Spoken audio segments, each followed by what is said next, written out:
दामाद हो तो आप जैसा। अरे प्रभा सुनो, अभी दामाद जी का फोन आया था।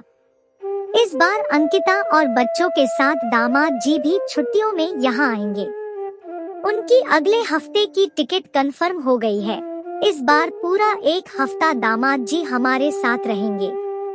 अभय जी ने अपनी पत्नी को जानकारी दी। यह तो बहुत अच्छी बात है। प्रभा जी अपनी बहू सोनम को भी इस बात की जानकारी दी। अंकिता इस घर की बड़ी बेटी है। उसकी शादी को 10 साल हो चुके हैं। उसका एक बेटा और एक बेटी है। सोनम एक तरफ खुश भी थी कि चलो ननद के साथ समय बिताने का मौका मिलेगा। दूसरी तरफ उसे ये डर भी सता रहा था कि ननद नंदोई के एक साथ आने पर वो सब संभाल भी पाएगी या नहीं, क्योंकि उसने अपने मायके में फूफा जी और जीजा जी के बहुत नखरे देखे थे।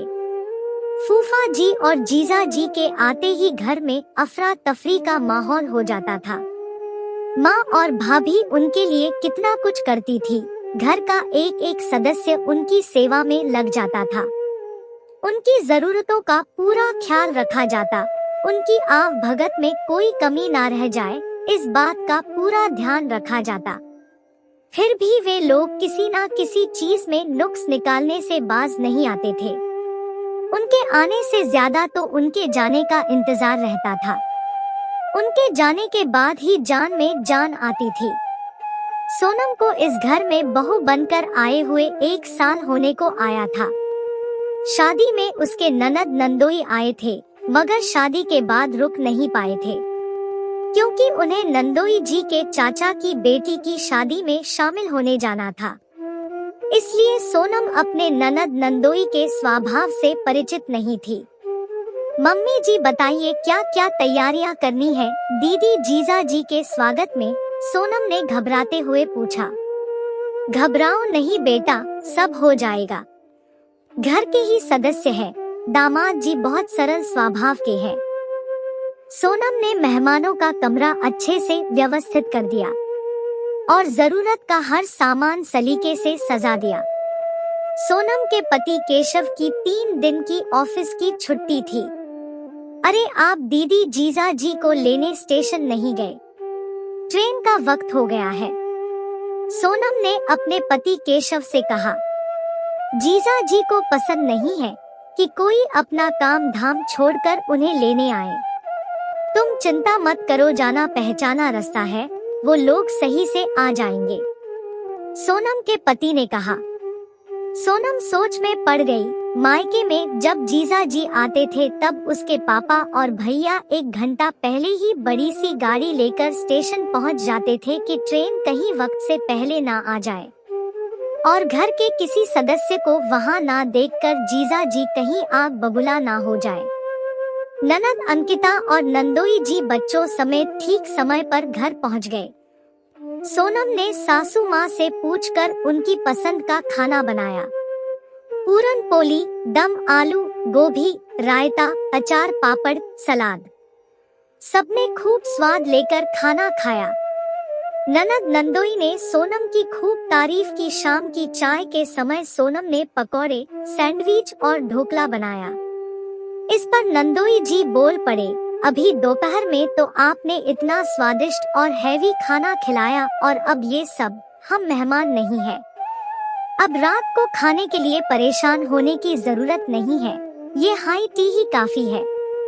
हाँ सोनम, अभी सुबह का भी काफी कुछ रखा है, अब और कुछ ना बनाना ही बेहतर होगा। तुम भी हमारे साथ बैठो और पकौड़ों का आनंद लो, फिर हम एक साथ मिलकर किचन समेट लेंगे, सोनम की ननद अंकिता बोली। सोनम के मन से डर थोड़ा थोड़ा गायब होने लगा।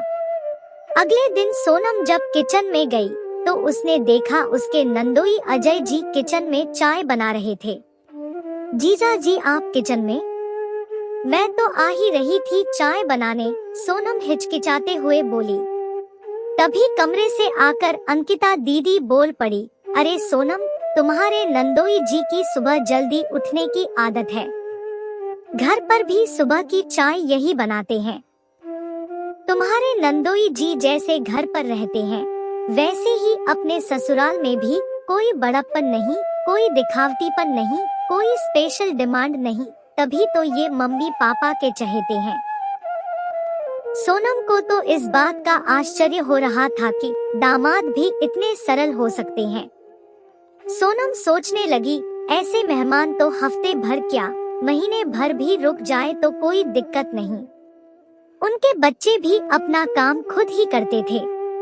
3 दिन की छुट्टी में केशव और सोनम ने दीदी के परिवार को खूब सैर सपाटा करवाया। पैसे खर्च करने में भी जीजा जी पीछे नहीं हटते थे। 3 दिन बाद केशव ने अजय जी से कहा, माफ कीजिए जीजा जी, मुझे ऑफिस जाना होगा, बहुत जरूरी मीटिंग है। अरे साले साहब, आप आराम से अपना काम निपटाइए।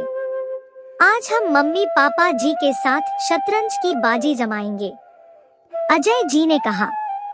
केशव के ऑफिस जाते ही प्रभा जी बाथरूम में गिर गई। उनके पैर में काफी दर्द हो रहा था।